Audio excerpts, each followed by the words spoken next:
ഉരുൾ ദുരന്തത്തിൻ്റെ നടുക്കുന്ന ഓർമ്മകൾക്കിടെ വയനാട് മുണ്ടക്കയിൽ വീണ്ടും ഓണവും നബിദിനവും ഒരുമിച്ച് എത്തിയിരിക്കുകയാണ്. നമുക്കെല്ലാവർക്കും അതൊരുമിച്ചാണ്. പക്ഷേ വയനാടുകാരെ സംബന്ധിച്ചിടത്തോളം വളരെ പ്രത്യേകതകളുണ്ട്. പ്രിയപ്പെട്ടവരെ ഓർത്ത് വീണ്ടും അവർ മുണ്ടക്കയിൽ ഒരുമിച്ച് കൂടി അവിടെ പ്രാർത്ഥനകൾ നടത്തി. ലിനറ്റ് വർഗീസാണ് ചേരുന്നത്. ലിനറ്റിലേക്ക് പോകാം. ലിനറ്റ്, ഹാപ്പി ഓണം, ഹാപ്പി നബിദിനം. സുന്ദരിയായിട്ടുണ്ട് ഓണവേഷത്തിൽ കേട്ടോ Lynette. Thank you happy Onam. ഇവിടെ വയനാട്ടുകാർക്ക് കഴിഞ്ഞ ഓണം ഏറെ മങ്ങലുള്ളതായിരുന്നു. ലക്ഷ്മി പറഞ്ഞ പോലെ ഇപ്പോൾ കാർമേഘമൊക്കെ ഒഴിഞ്ഞ് ഞാനിപ്പോൾ നിൽക്കുന്നത് മുണ്ടക്കയിലാണ്. നമുക്ക് നോക്കിയാൽ അറിയാം ഇവിടെ നബിദിനത്തിൻ്റെ ആഘോഷങ്ങളൊക്കെ തന്നെ ആരംഭിച്ചിരിക്കുകയാണ്. അതിജീവനത്തിൻ്റെ ഒരു നബിദിനവും അതോടൊപ്പം ഓണാഘോഷവും ഒക്കെയാണ് ഇത്തവണ ഇവർക്കുള്ളത്. പ്രത്യേകിച്ച് ഏറെ പ്രതീക്ഷകളുള്ള ഒരു ദിവസങ്ങളിലൂടെയാണ് ഇവർ കടന്നു പോകുന്നത്. ഉറ്റവരെ ഉടയവരെയൊക്കെ നഷ്ടപ്പെട്ടവർ ഇവിടെ ഇക്കൂട്ടത്തിലുണ്ട്. അവർക്ക് വേണ്ടി പ്രാർത്ഥന കഴിക്കാൻ വേണ്ടി ഇവിടെ മുണ്ടക്കൈ പള്ളിയിൽ എത്തി. അതിനുശേഷം ഇവിടെയുള്ള മൃതദേഹങ്ങളൊക്കെ അടക്കിയ ഇവരുടെ ബന്ധുക്കളൊക്കെ അന്തിയുറങ്ങുന്ന സ്ഥലത്തെത്തി ഇവർ പ്രാർത്ഥനകളൊക്കെ നടത്തി. മറ്റുള്ളവർക്കൊക്കെ മിഠായും മധുരവും ഒക്കെ നൽകിയിട്ടുണ്ട്. നമുക്ക് നോക്കിയാൽ മനസ്സിലാകും കുട്ടികളും സ്ത്രീകളും എല്ലാവരും ഉണ്ട്. അതോടൊപ്പം എടുത്തു പറയേണ്ടത് ചൂരൽമല മുണ്ടക്കൈ നമുക്ക് എല്ലാവർക്കും അറിയാം, മതങ്ങളൊന്നും തന്നെ ഇല്ല. അവർക്ക് ആഘോഷങ്ങളായിരുന്നു. ഓണവും നബിദിനവും ഒക്കെ വളരെ ആഘോഷമായി ഒരേപോലെ കൊണ്ടാടിക്കൊണ്ടിരുന്ന ഒരു ആളുകളായിരുന്നു. ഇവിടെ നമ്മൾ ഓരോരുത്തരോടും സംസാരിക്കുമ്പോൾ മനസ്സിലാക്കാൻ സാധിക്കുന്നത് ഇത്തവണ ഓണവും നബിദിനവും ഒക്കെ ഒരുമിച്ചാണ് വന്നത്. ഞങ്ങളെല്ലാവരും ഉണ്ടായിരുന്നെങ്കിൽ എന്ന് എല്ലാവരും ഒന്ന് പറഞ്ഞ് ഒരു കോമയിടുന്ന അല്ലെങ്കിൽ ഒരു ഫുൾ സ്റ്റോപ്പ് ഇടുന്ന ഒരു അവസ്ഥയിലാണ് എല്ലാവരും. എന്ന് പറയുന്നതിനൊപ്പം തന്നെ നമ്മളിപ്പോൾ ദൃശ്യങ്ങളിൽ നമ്മുടെ സ്ക്രീനിൽ ഒരു വിഷ്വല് കാണിക്കുന്നുണ്ട്.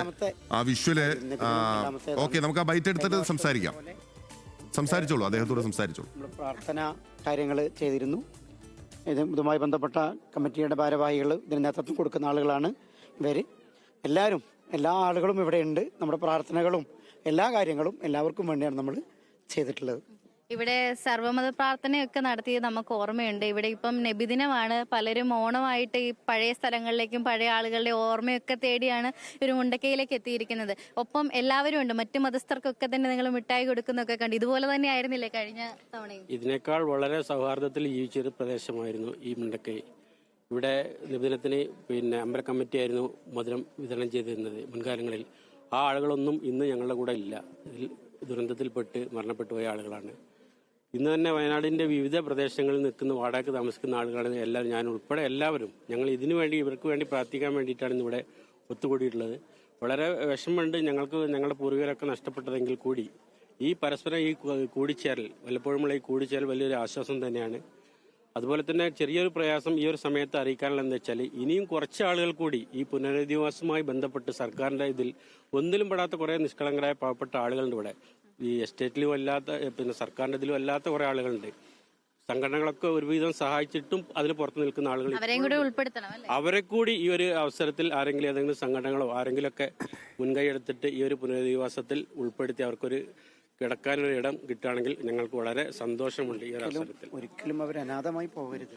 തീർച്ചയായും ഇവർ ഇപ്പോഴും പറയുന്നത് പുനരധിവാസത്തിന്റെ കാര്യമാണ്. ഇവരെല്ലാവരും പല സ്ഥലങ്ങളിൽ നമ്മൾ പറഞ്ഞത്, ഞാൻ നേരത്തെ പറഞ്ഞു വന്നത്, നമ്മൾ സ്ക്രീനിൽ ഒരു വിഷ്വല് കാണിക്കുന്നുണ്ട്. ആ വിഷ്വല് എന്നുള്ളത് നേരത്തെ ചൂരൽമലയും മുണ്ടക്കയും എങ്ങനെയായിരുന്നു നബിദിനവും ഓണവും എല്ലാം ആഘോഷിച്ചത്, അല്ലെങ്കിൽ നബിദിനത്തിന്റെ ആഘോഷമെല്ലാം എങ്ങനെയായിരുന്നു എന്നുള്ളതിന്റെ ആ ദൃശ്യമാണ്.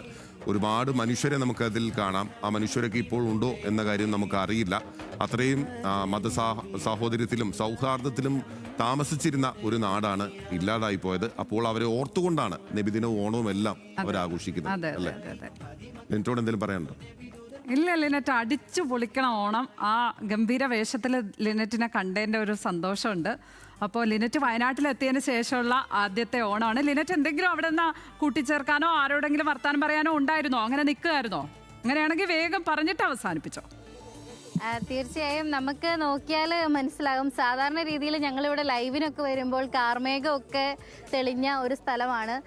തൊട്ടടുത്ത് ഉരുൾപൊട്ടലുണ്ടായ സ്ഥലം നമുക്ക് കാണാൻ സാധിക്കും. പക്ഷേ ഇന്ന് ഇവിടെ കാർമേഘമൊക്കെ മാറി എല്ലാവരുടെ മുഖത്തും ചെറിയൊരു പുഞ്ചിരി വിടർന്നിട്ടുണ്ട്. ആളുകൾ ചിരിക്കുന്നുണ്ട്. തമ്മിൽ ഒരുപാട് നാൾ കാണാത്തതിൻ്റെ സങ്കടങ്ങളും എല്ലാ കാര്യങ്ങളും എല്ലാവരും പറഞ്ഞുകൊണ്ടിരിക്കുക. കുട്ടികളുണ്ട്, കൂട്ടുകാരെ കണ്ടതിൻ്റെ സന്തോഷം, ഇവരൊരു ഒത്തുചേർമ ഒന്നും കൂടി ഒന്നിക്കാൻ കഴിഞ്ഞതിൻ്റെ സന്തോഷത്തിൽ സന്തോഷത്തിലാണ് ഈ മുണ്ടക്കയിലുള്ള ആളുകൾ. പ്രത്യേകിച്ച് ഇവിടെ മതമില്ല, കാരണം ഓണമാണ്, നബിദിനമാണ്, എല്ലാവരും ഒരുമിച്ച് ഇതേ സ്ഥലത്ത് ഒന്നും കൂടി ഒന്നിച്ചു കൂടിയതിൻ്റെ സന്തോഷമാണ്. ഞാനും വയനാട്ടിലെത്തിയതിന് ശേഷമുള്ള എൻ്റെ ആദ്യത്തെ ഓണമാണ്.